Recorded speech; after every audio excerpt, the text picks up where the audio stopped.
Hallelujah hallelujah hallelujah hallelujah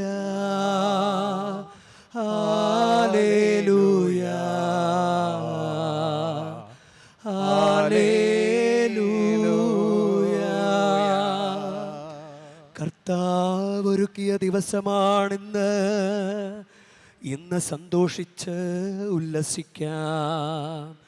hallelujah hallelujah hallelujah.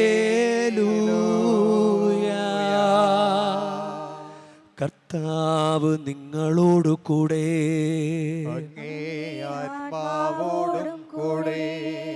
യോഹന്നാന്റെ വിശുദ്ധ സുവിശേഷത്തിൽ നിന്നുള്ള വായന. കർത്താവേ, അങ്ങേക്കു മഹത്വം. അക്കാലത്ത് മറിയം കല്ലറയ്ക്ക് വെളിയിൽ കരഞ്ഞുകൊണ്ട് നിന്നു. അവൾ കരഞ്ഞുകൊണ്ടിരിക്കുമ്പോൾ കുനിഞ്ഞ് കല്ലറയിലേക്ക് നോക്കി. വെള്ളവസ്ത്രം ധരിച്ച 2 ദൂതന്മാർ യേശുവിൻ്റെ ശരീരം വച്ചിരുന്നിടത്ത് ഒരുവൻ തലയ്ക്കലും ഇതരൻ കാൽക്കലുമായിരിക്കുന്നത് അവൾ കണ്ടു.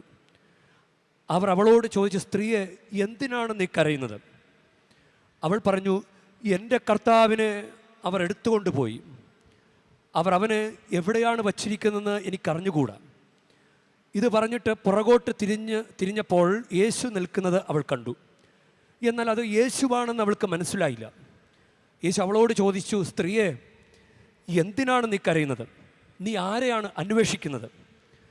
അത് തോട്ടക്കാരനാണെന്ന് വിചാരിച്ച് അവൾ പറഞ്ഞു, പ്രഭോ, അങ്ങ് അവനെ എടുത്തുകൊണ്ട് പോയെങ്കിൽ എവിടെ വച്ചു എന്ന് എന്നോട് പറയുക, ഞാൻ അവനെ എടുത്തുകൊണ്ട് പോയിക്കൊള്ളാം. യേശു അവളെ വിളിച്ചു മറിയം. അവൾ തിരിഞ്ഞ് റബ്ബോനി എന്ന ഹെബ്രായ ഭാഷയിൽ വിളിച്ചു, ഗുരു എന്നർത്ഥം. യേശു പറഞ്ഞു, നീ എന്നെ തടഞ്ഞു നിർത്താതിരിക്കുക. എന്തെന്നാൽ ഞാൻ പിതാവിൻ്റെ അടുത്തേക്ക് ഇതുവരെയും കയറിയിട്ടില്ല.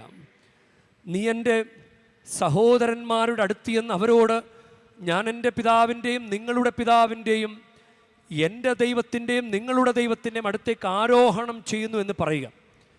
മഗ്ദലന മറിയം ചെന്ന്, ഞാൻ കർത്താവിനെ കണ്ടുവെന്നും അവൻ ഇക്കാര്യങ്ങൾ തന്നോട് പറഞ്ഞുവെന്നും ശിഷ്യന്മാരെ അറിയിച്ചു. കർത്താവിൻ്റെ സുവിശേഷം. ക്രിസ്തുവേ, അങ്ങേക്കു സ്തുതി. ഇരിക്കാം.